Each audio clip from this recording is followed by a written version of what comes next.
Continuamos en Infobae TV, estamos comunicados con Ignacio José García Hamilton hijo, él es abogado, especialista en deuda soberana. Ignacio, buenas tardes, Carlos Alviero saluda, ¿cómo le va? Carlos, muy buenas tardes, mucho gusto. ¿Cómo está usted? Muy bien, muy bien.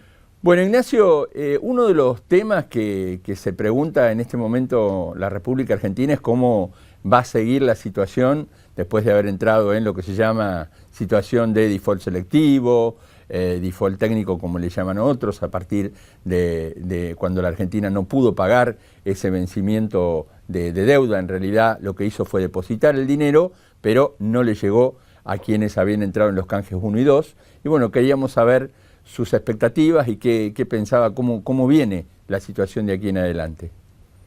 Bueno, muchas gracias por la pregunta. Las expectativas son un poco las que ordena el gobierno, ¿no? No nos olvidemos que hoy o mañana exactamente está venciendo un nuevo plazo para pagar. No en este caso los bonos discount, aquellos bonos con los que entramos, como bien decías vos, en incumplimiento, en cesación de pago, independientemente que le queremos poner algún adjetivo después de la palabra cesación de pagos o después de la palabra default. Tenemos a fines de septiembre y después tenemos el fines de diciembre y así sucesivamente durante los próximos años que pagar un montón de obligaciones asumidas en cuestiones internacionales. Lo que hoy no sabemos a ciencia exacta o lo que desconocemos los que no somos parte del gobierno es cuál es la decisión del gobierno. Aparentemente está clara su decisión de no pagar a los fondos buitre, pero de acuerdo a la sentencia de Griesa, que hoy se encuentra firme, que no es solamente una sentencia de Griesa, es una sentencia de Griesa ratificada por su Cámara de Apelaciones y ratificada por omisión también por la Corte Suprema de Justicia de los Estados Unidos. Hay una sentencia, te repito, una sentencia firme que dice que cuando se le pague a los bonistas reestructurados, como bien dijiste vos, del canje 1 o canje 2, o sea, 2005-2010, hay que también pagarles a estos fondos buitres. Eso es claramente el incumplimiento a esa orden, implica lo que tal vez vamos a entrar ahora en lo que es un desacato. Ahí cuando aparece la figura del desacato, ¿qué significa, digamos, para la República Argentina el entrar en desacato? El desacato es, para explicarlo básicamente, es el no cumplimiento o el incumplimiento de una orden judicial. ¿Sí? Puede ser de cualquier magnitud, podría haber sido que uno tiene que ir a hacer una actividad social y directamente no va, o que uno le tiene que pagar a Pedro 100 pesos y no le paga esos 100 pesos. Este desacato tiene distintas consecuencias, que no es lo mismo ser una persona física que una persona jurídica o ser un funcionario público de no serlo.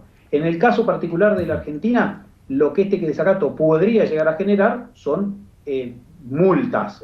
Acá no estás al tanto, pero justamente hay una audiencia hoy en día con el juez Griesa donde los fondos buitre piden una multa de $50.000 por día en virtud del desacato. Desde el punto de vista penal, a los funcionarios de la Argentina no va a tener consecuencias, no tiene consecuencias malas, sí lo podría llegar a tener a los funcionarios de los agentes de pago que también están obligados a cumplir con esta sentencia judicial. Ahí yendo al tema de agentes de pago, y aparece esta posibilidad, la Argentina tiene que pagar en total 191 millones de dólares, prácticamente de esos 171 millones de dólares, 20 millones son por legislación argentina, estos bonos par que vencen, y el resto son bonos de legislación extranjera, por lo tanto da la sensación que Nación Fideicomisos, que es el nuevo encargado ahora de hacer los pagos en lugar del Banco New York, va a tener bastantes dificultades de poderle hacer llegar ese dinero a los bonistas que entraron en el canje 1 y 2. Exactamente, Carlos, coincido plenamente. Además, no es mi materia técnica, pero sí hablando con entendidos, y yo coincido un poco con la opinión de ellos, es que Nación Fideicomisos no tiene la capacidad técnica para procesar el ingreso de dineros, procesar los datos de los que son los verdaderos tenedores de bonos y entregarle finalmente su dinero. Con lo cual tenemos un agente de pago argentino sin la capacidad técnica para hacerlo, y después tenemos agentes de pago, como bien nombradas vos, extranjeros, que no van a cumplir con la orden de pagar, porque cumplir con la orden de pagar sería incumplir con una orden judicial de los Estados Unidos, cuyas sanciones, como hablábamos recién, sí pueden ser gravosas para estas empresas. Por lo tanto, ahí va a quedar prácticamente un total importante, porque ya quedan 539 millones que están en cuentas, que el BONI tiene en el Banco Central de la República Argentina, que están inmovilizados por orden de Griesa, y de ese total de 191 millones se van a sumar otros 171, por lo tanto la Argentina va a tener no en el limbo jurídico solamente 539, sino es probable que ya tenga casi 720 millones de dólares. Y esta es una situación que no se ha visto nunca. Exactamente, como bien decís, Carlos, lo que está haciendo la Argentina por el simple transcurso del tiempo, o sea, como decíamos recién, la Argentina afronta servicio de deuda 4 veces por año, ¿sí? Fines de marzo, fines de junio, fines de septiembre y fin de año. Ya hemos defaulteado selectivamente o parcialmente mucha de la deuda de los bonos discount que vencían en fin de junio. Ahora estamos a 2 días de entrar en el periodo de gracia para defaultear los bonos de septiembre. Lo mismo ocurriría con el mes de diciembre, con lo cual mi opinión es que lo que la Argentina tiene que hacer es en algún momento serenarse, dejar de hablar para la tribuna y empezar a pensar cuál es la mejor manera y forma de salir de este default selectivo, pero que es un default al fin. Ahora en el mercado financiero, y hablando de esto de default, se está discutiendo un poco si el gobierno quiere en realidad lo que se llama un default a largo plazo o un default corto. Los que estiman el default a largo plazo dicen, bueno, este gobierno en realidad le conviene seguir así porque no bajan las reservas del Banco Central, aunque esté mostrando que tiene los dólares, las reservas no bajan porque los bonistas todavía no se hacen de esos dólares, y de alguna manera esta sería una forma para mantener un nivel de reservas aceptable hasta llegar a entregarle al próximo gobierno. ¿Usted cree que está dada la posibilidad que haya un default largo o que la Argentina tal vez pueda solucionar esto pagando la sentencia en enero del año que viene? Mira, mi opinión cambió un poco, porque si me preguntabas esto mismo hace 3 meses, la explicación por la cual la Argentina no pagó los bonos de fines de junio, que entramos en default después de los 30 días de gracia, era en virtud de la famosa cláusula Rufo. Pero después de la sanción de esta ley de cambio de bonos, de poner a la nación fideicomisos, está claro que la Rufo no era la preocupación de la Argentina. Evidentemente, la Argentina le está saliendo políticamente redituable generar esta guerra o este conflicto o esta situación con los fondos, políticamente lo digo, ¿no? Con los fondos buitres. Lo que pasa es que, mi opinión, y yo no soy economista, es que económicamente no está surtiendo el mismo efecto. Repito, sin ser un economista, pero que alguien me pregunte por qué el dólar blue se va a las nubes, es simplemente porque no hay dólares en la Argentina. ¿Y cómo va a haber dólares si la Argentina está en un proceso de default? ¿Selectivo no? ¿O por poca plata? Yo coincido con vos, Carlos. Hacías cuentas muy bien que estamos llegando a un default en que en el peor de los casos llegaría a aproximadamente 800 millones de dólares, lo cual es un monto chico para la Argentina. Pero es el estadio en el cual entra la Argentina. Cesación de pagos, ergo, menor cantidad de inversiones, ergo, menor cantidad de dólares, y bueno, ahí es donde este famoso dólar blue se nos explota o se libera y se va muy alto. José Ignacio, aparece esta semana también algo que no esperaban los argentinos, porque el gobierno lo había guardado, se había aprobado en el Senado, pero surgieron muchas críticas, y el gobierno decidió prácticamente tener guardada la modificación al Código Civil. Y aparece de golpe hoy la noticia que en realidad el gobierno quiere la aprobación de ese Código Civil. Se habla, obviamente desde la oposición hablan mucho que el gobierno lo que está queriendo de alguna manera es especificar deudas que son deudas en dólares, pero tiene muchísimas más consecuencias esto. Quería, por lo menos, si nos das un pantallazo en general de qué significa para los argentinos esta modificación del Código Civil. Sí, la modificación, el Código Civil, nosotros recordemos que es un código muy, muy viejo. Si bien ha sufrido en el sentido positivo de la palabra, ha tenido modificaciones y ellas muy buenas. La última muy buena modificación o importante modificación del Código Civil fue allá en 1968, comandada por un gran jurista que era Borda. Con lo cual es entendible, es lógico, que es muy aceptable pensar que nuestro Código Civil necesita una actualización, refrescarse un poco. Ha cambiado muchísimo, por ejemplo, lo que está ocurriendo con Internet, o lo que ha ocurrido, que es uno de los temas principales de esta modificación del Código Civil, lo que está pasando con los nuevos tipos de matrimonios, con los nuevos tipos de concepciones, cuando se genera la vida, los alquileres de vientre, etc.